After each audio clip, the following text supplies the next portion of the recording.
रोप्नुलाई ready भइरहेको छु। अन्त यसरी बाँस लिन जाँदैछु है, बाँसको बिरुवा।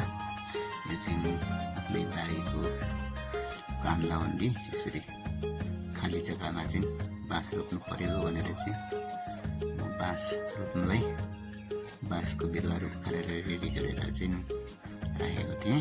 अब यसरी बाँसको बिरुवाहरू चाहिँ रोपिराख्नु पछि काम लाग्छ भनेर चाहिँ अन्त यहाँ बोकेर लिएर आउनेछु होइन।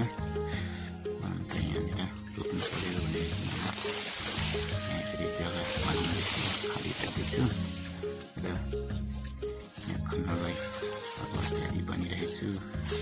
यसरी यताउति गरेर यहाँनिर खनिँदैछु। अनि बाँस चाहिँ पछिसम्म चाहिने र छिटो बढ्ने अनि छिटो यसले चाहिँ अब केही राम्रो आमदाम भयो भने राम्रो फस्ट्यो भने यसले चाहिँ बेचबिखन गरेर बेचबिट पनि हुन्छ। अन्त यसरी नै जम्मा 15-20 बोट जस्तो रोपेको छु। यो चाहिँ लास्ट हो। यहाँनिर चाहिँ रोप्ने तयारी गरिरहेको छु। 1 फुटदेखि 1.5 फुटसम्म चाहिँ गएर खन्नुपर्ने हुन्छ। यसलाई म अब यहाँ यसरी खनिरहेको छु। अन्त यहाँनिर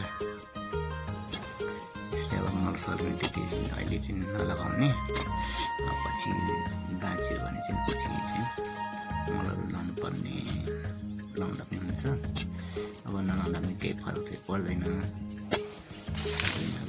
यसरी रोपेर चाहिँ पछि आएर यसरी बाँस चाहिएको खण्डमा बाँसहरू युज गर्नलाई हुन्छ भनेर चाहिँ धेरै बाँसहरू थियो हाम्रो पहिला चाहिँ बारीमा। तर अहिले मासिएर सबै मासेकोले गर्दाखेरि अब फेरि नयाँ बाजेको पालामा रोपेको बाँसहरू चाहिँ अहिलेसम्म काम लागिरहेछ। अब मैले पनि यो यतिखेर रोपेको मेरो अब छोरा नाति पनातिसम्मलाई चाहिँ हुन्छ भनेर चाहिँ म चाहिँ यहाँ बाँस रोप्ने तयारीमा छु। यसरी बाँस रोपिराख्यो भने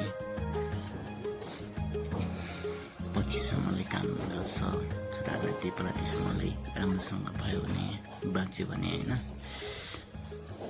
अब असारको महिना छ, बाँच्छ नै होला। आज असार 16 गतेको दिन परेको छ, मङ्गलबार।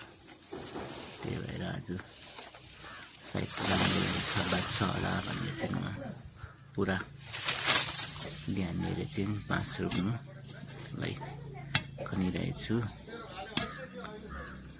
पछि आएर बेला बेला यसो हेरविचार गरेर चाहिँ पछि फेरि मेरो नबाँचेको खण्डमा फेरि कति बाँच्छ त्यसमा चाहिँ पछि आएर फेरि थप्ने, फेरि अझै पनि रोप्ने मेरो योजना छ। यो अहिले लास्ट हो यो ठाउँमा चाहिँ।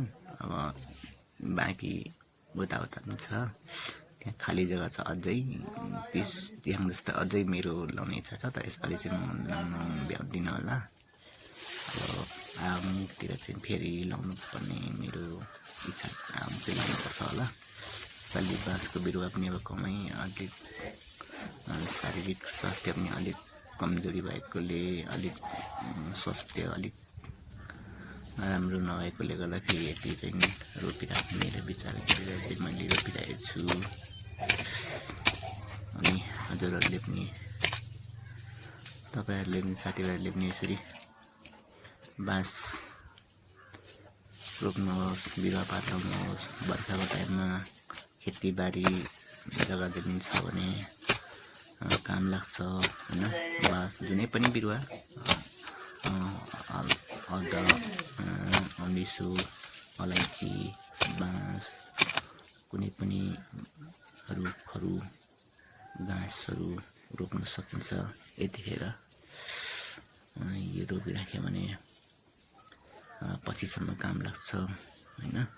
यतिखेर नै हो यसो बिरुवाहरू लाउने र अब मेरो आज अन्तिम बाँस रोपाइ छ। यहाँदेखि अब आगो मात्रै रोप्ने मेरो योजना छ। यसपालि चाहिँ यति नै रोप्ने, लगभग मेरो 15-20 च्याङ भइसकेको छ र यसो भन्दै आजको मेरो यस भिडियोलाई यहीँ बन्द गर्दै मेरो अन्तिम बाँस रोपाइलाई यसपालिको बाँस रोपाइलाई यहीँ बन्द आज खतम गर्नेछु र भोलिदेखि अन्य कामहरूमा लाग्नेछु है। हस् त।